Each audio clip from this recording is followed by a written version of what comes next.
ముఖ్యంగా Visakha steel plant కి సంబంధించి అధ్యక్ష, ఇది ఒక పార్టీకి సంబంధించో లేదంటే కొద్దిమంది ఒక ప్రాంతానికి సంబంధించి మొత్తం రాష్ట్రానికి సంబంధించింది. చాలాసార్లు పదే పదే నేను అనేక సందర్భాల్లో కూడా చెప్పాను అధ్యక్ష. ఇది చాలా భావోద్వేగంతో చాలా త్యాగాల మధ్య నడుమున వచ్చిన స్టీల్ ప్లాంట్ అధ్యక్ష. ఇది గతంలో కూడా గత వైసీపీ పాలనలో కూడా అది ప్రైవేటీకరణ జరగబోతోంది.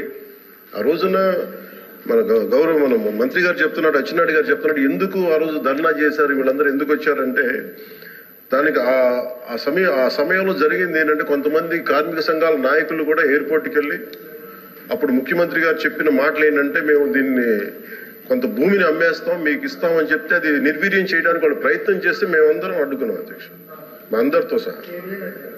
ఇది మొన్న కూడా కార్మిక సంఘాల నాయకులతో కూర్చున్నప్పుడు ఇదే అభ్యర్థన ఇచ్చారు. ఇది ప్రైవేటీకరణ చేయకూడదంటే మీరు ఎంత కమిటెడ్గా ఉన్నారో మేము అంతే కమిటెడ్గా ఉన్నాం. 2021 ఫిబ్రవరిలో మేము అమిత్ షా గారిని కలిసాం అధ్యక్ష, హోంమంత్రి అమిత్ షా గారిని కలిసి వారికి నేను ఇచ్చింది కూడా ఏంటంటే ఇది మాకు చాలా భావోద్వేగాలతో కూడింది, చాలా త్యాగాలతో కూడింది, దయచేసి దీన్ని ఎట్టి పరిస్థితుల్లో ప్రైవేటీకరణ చేయకుండా అని చెప్పాం అధ్యక్ష. అలాగే మీరు గతంలో కూడా 2019-14 ఆ సమయంలో డ్రెడ్జింగ్ కార్పొరేషన్ ఆఫ్ ఇండియాను కూడా దాన్ని ప్రైవేటీకరణ చేస్తామంటే మేమే ముందుండి దాన్ని ఆప్ చేసాం అధ్యక్ష. ఇది మేమేమనుకుంటే పబ్లిక్ సెక్టార్ యూనిట్స్ లాభసాటిగా ఉన్నాయి, లాభాల దిశగా నడుస్తున్నాయి, కొద్దిపాటి నష్టాల దిశగా నడుస్తున్నాయి, వాటిని ముందుకు తీసుకెళ్లాలి, ప్రభుత్వాలు పిఎస్యూస్ నడవాలనేది మా ఆకాంక్ష మా అందరిది. When it comes to Vizag steel plant, we are extremely committed not to privatize. ఇది మా అందరి కమిట్మెంట్ అధ్యక్ష.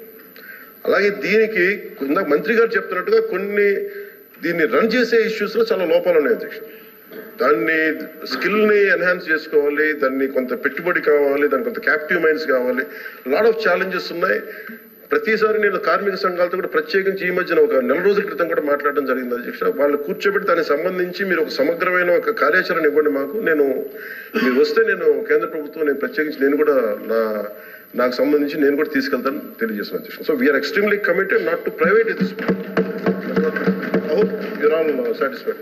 అధ్యక్ష, ఇది చాలా సెంటిమెంట్తో కూడుకున్న అంశం అధ్యక్ష. విశాఖ స్టీల్ ప్లాంట్ ఇది అన్ని పార్టీలతో కమిట్మెంట్ రావాలి తప్ప ఇది ఏ ఒక్కరితోనో అవుతుంది అనుకుంటే మాత్రం పొరపాటు అధ్యక్ష. ఏదైతే రాష్ట్రంలో దేశంలో ఉన్న మిగతా రాష్ట్రాల్లో జరుగుతున్న అంశాలు ఉన్నాయో ఆ ప్రకారమే దీన్ని కూడా అందరం సమస్యగా దీన్ని కాపాడుకోవడం భావిస్తుంది. ప్రతిపక్ష నాయకులు బొత్స గారు అడిగిన దానికి సార్ ఆ రోజులో మేము అడిగింది ఏంటంటే ఆల్ పార్టీ డెలిగేషన్ తీసుకెళ్ళండి అని మేము అభ్యర్థించాం sir. They have taken any initiative even then.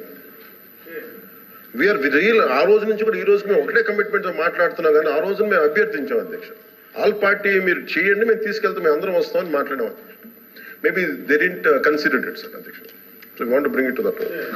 ఆ రోజున ప్రభుత్వానికి ఆపే శక్తి లేకపోయినప్పుడు ఆల్ పార్టీ డెలిగేషన్ రావాలని మాకు ఆ శక్తి ఉంది, అది ఉంది కాబట్టి